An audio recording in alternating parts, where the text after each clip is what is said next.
Bienvenue dans l'émission L'univers vous écoute. Je me nomme Dogbeda, je suis l'aîné d'une fratrie de 3. Mon enfance n'a pas été facile. À 10 ans, notre père, qui était commerçant, est décédé et ma mère, quant à elle, vendait des condiments au marché et tout allait bien. Nos malheurs ont commencé après le décès de papa. Ses frères sont venus tout ramasser dans la maison sous prétexte que cela appartenait à leur frère. Ma mère a beaucoup pleuré car elle venait de réaliser qu'elle devrait se battre seule pour l'avenir de ses enfants que nous sommes. Ainsi, pour nous scolariser, nous nourrir et nous vêtir, elle passait de maison en maison, de quartier en quartier pour faire la lessive et le ménage aux gens. Souvent, elle faisait des jours sans manger pour que nous autres ayons de quoi mettre sous la dent. Chaque soir, elle nous bénissait avant d'aller au lit et nous encourageait à travailler dur à l'école, ne jamais nous décourager car nous sommes sa fierté. Quand je la regardais à certains moments, je me cachais pour pleurer, tellement elle me faisait pitié, et ne pouvant pas supporter cette situation, j'ai décidé de bosser dur pour la sortir de cette misère. Pendant des vacances, je faisais des petits jobs ici et là pour qu'à la rentrée scolaire prochaine, je puisse payer ma scolarité et donner un peu d'argent à ma mère pour qu'elle s'occupe de la famille. On a souffert, on a râlé, on a bavé, on a vu de toutes les couleurs, mais j'ai jamais baissé les bras.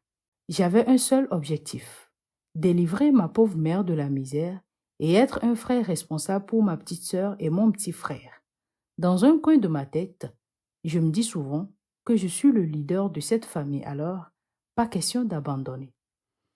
Clopin-clopin, après le bac, j'ai obtenu une bourse, la tranche universitaire. Du coup, chaque mois, j'envoyais la moitié de l'argent à maman afin qu'elle prenne soin de notre petite famille.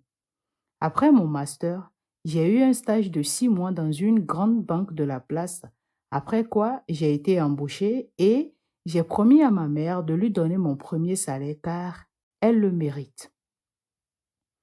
Mais ne dit-on pas que l'on propose et Dieu dispose? À 2 semaines de la fin du mois, ma chère mère nous a quittés suite à un malaise. Hélas, maman est partie sans bouffer mon salaire, comme on se l'avait dit. J'ai pleuré de toute mon âme. J'ai pleuré toutes les larmes de mon corps. Dans mes projets de vie, je voulais même lui construire une maison afin qu'elle se repose de toutes les souffrances qu'elle a traversées et de toutes ces humiliations qu'elle a endurées pour nous. Mais en fait, elle est partie trop tôt. Maman, tu n'as pas tenu à ta promesse. Damagui, tu nous manques énormément. Et sache que tu es notre héroïne. Repose en paix. Oh, que ma douleur est grande, si grande. Chers Flourishing Lovers, mon message à votre endroit, c'est de prendre soin de vos mères. Si elles vivent toujours, ne les abandonnez pas. Ne les abandonnez jamais, car elles sont le berceau de l'humanité, l'essence même de la vie. L'univers vous écoute, émission narrée par Queen Katari.